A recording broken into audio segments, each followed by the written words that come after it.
I'm going to show you how to remove the TPS or Throttle Position Sensor on a BMW F800GS motorbike.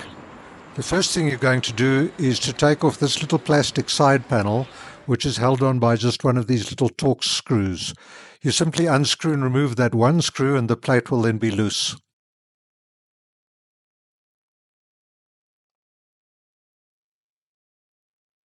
It's held on at the forward end by two pins. Just lift up the rear of the plate and pull it free of the metal pins that are welded to the chassis.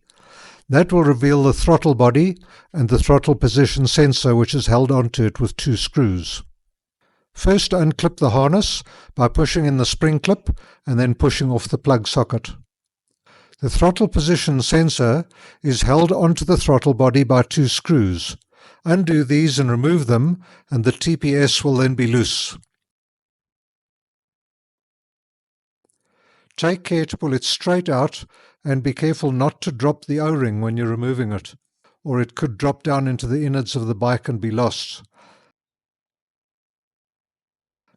In my case, the O-ring stayed behind, stuck to the throttle body, but it does actually belong inside the little groove on the TPS itself. Now we are going to test the TPS.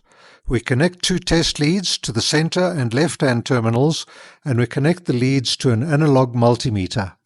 Please forgive this 50-year-old meter, but an analog meter is the only thing that is going to work. A digital meter doesn't read properly because it reacts too quickly to the changing data, and all you will see will be jumping numbers. We want to see a nice smooth sweep up and down as we rotate the spindle of the TPS. If that's what you get, then there is nothing wrong with it. A faulty sensor will cause the needle to jump erratically. Reassembly of the TPS is simply a reversal of the removal sequence. Whether you are putting back the old TPS or fitting a new one, it will need to be recalibrated. Switch on the ignition, but do not start the bike. With the ignition on, rotate the throttle slowly from completely closed to fully wide open, as far as it will go.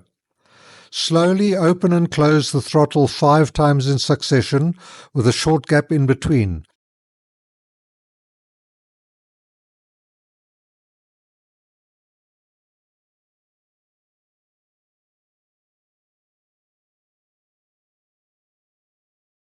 After which you will switch off the ignition and wait 15 seconds.